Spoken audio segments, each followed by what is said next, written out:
The phone rang 3 times before she finally answered. It was 11:30 p.m., and I was sitting in my truck outside the fire station after an exhausting 18-hour shift.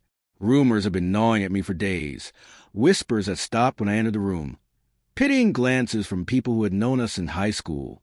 "Elena?" My voice was tight. Her voice came back, breathless, almost startled. I could hear music in the background, soft, intimate. Not the kind of tunes you'd expect at a professional conference. "Elena, where are you?" I asked. There was a pause, long enough to confirm every fear I had tried so desperately to ignore. "I'm at the medical conference. Remember I told you about it?" she said. But I called the hotel. There was no conference this weekend. My hand shook as I forced out the question that would either save or destroy my marriage. "Is it true what they're saying about you?" Another pause. This one felt like standing at the edge of a cliff, waiting to fall. Yes, that single word crushed 12 years of marriage, dreams of the family we'd never have. Every innocent belief I clung to about love and loyalty, all came crashing down. If this story hits you in the gut, hit that subscribe button. This is just the start of a journey that will make you rethink everything you thought you knew about betrayal and healing. Here's who I was before that phone call ruined my world. I'm Marcus, 32, a firefighter who had spent 10 years running into burning buildings to save lives, while mine was quietly falling apart. Elena and I were supposed to be forever. High school sweethearts married at 22, the couple everyone in our small town used as proof that true love still existed. Elena worked as a pediatric nurse, saving children's lives, while I saved everyone else. We were heroes, or at least that's what people said. What they didn't see were the cracks forming beneath us, tiny fractures that threatened the foundation of everything I'd built my identity around. It began with whispers at Murphy's bar after my shifts. Friends I'd known my whole life avoided my gaze. Tommy Rodriguez, my best friend since 3rd grade, would abruptly change the topic whenever I mentioned Elena. Even my captain, Chief Williams, gave me looks that suggested he wanted to say something but couldn't find the words. The first real warning came from my sister Maria during Sunday dinner at Mom's. She pulled me aside while Elena was in the kitchen, her face twisted with the kind of pain that comes from knowing something that will break someone you love. "Marcus, I need to tell you something, and you're going to hate me for it." My stomach dropped. "What is it?" "I saw Elena last Tuesday night at Romano's," she said. "That expensive place downtown." I shrugged. She had a work dinner with the department heads. Maria's eyes welled up. "Marcus," she wasn't with work people.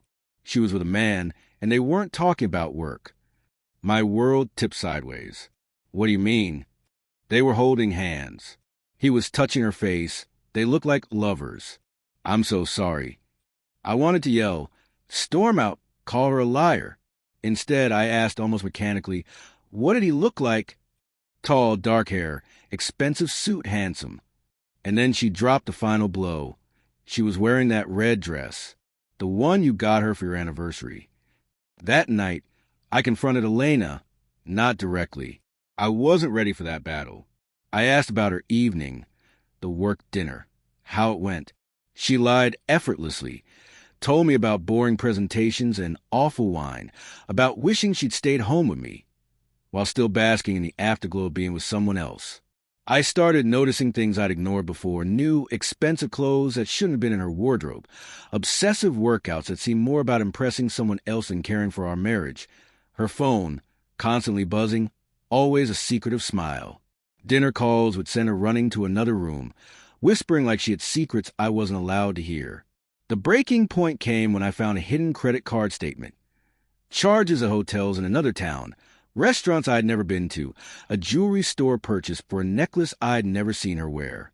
When I asked, she didn't defend herself. She was angry, as if my inquiry violated her right to privacy. "I work hard, Marcus. I deserve to treat myself," she said.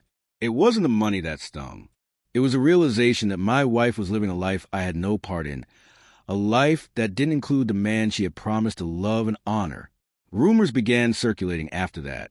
Small town, big mouths. Initially gentle, then more brazen. Mrs. Patterson from the grocery store. "Marcus, honey, I saw Elena at the Marriott." She looked so happy.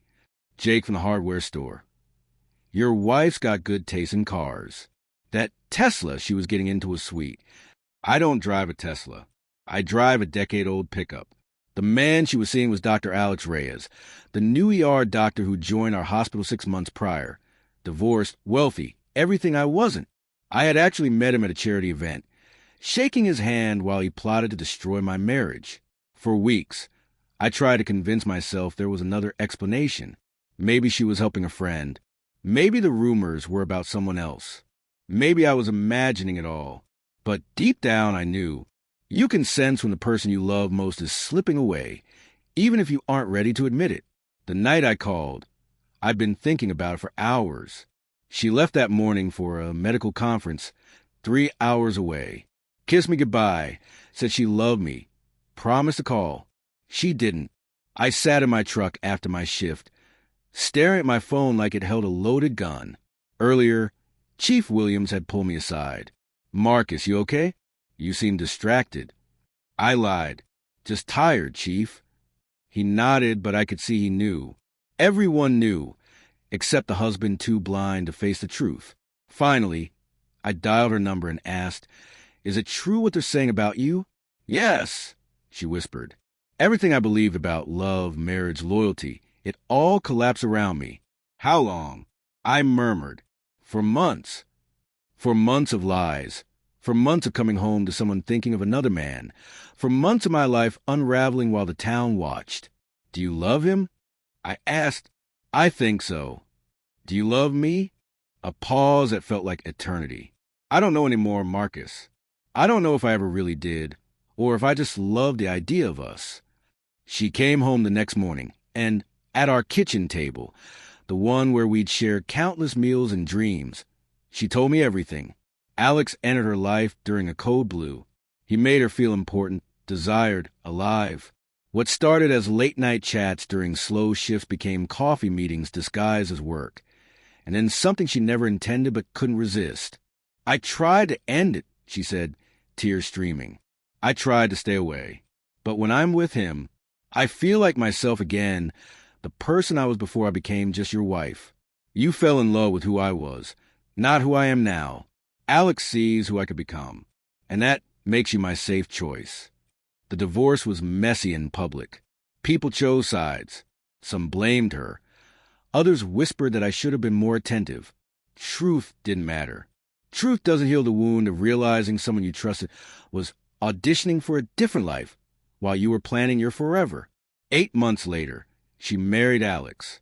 City life, expensive house, sophistication she had always craved. For a year I was angry, then broken, then numb. I threw myself into work, every dangerous call, every overtime shift, anything to avoid coming home to a house full of memories. Friends tried to set me up.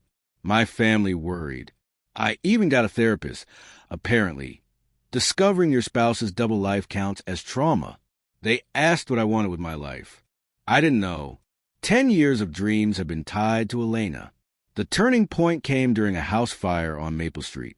A family trapped on the second floor, flames blocking every exit.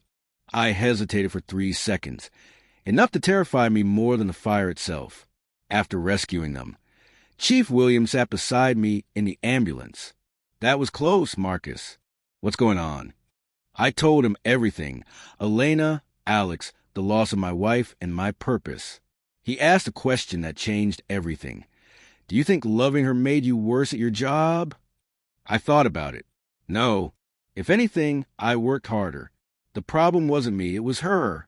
She didn't know who she was outside of being someone's wife, so she became someone else's instead. I met Sarah, a teacher, 3 years later. Divorced too. She knew how to rebuild. She wanted me for who I was, not for the person I could become in her eyes. Last month, Elena called, not a text, a call. "Marcus, it's me." Her voice was stripped of confidence, replaced with desperation. "Can I help you?" I asked. I made a mistake. Alex isn't who I thought he was. Or maybe I'm not who I thought I was. The old Marcus would have felt vindicated.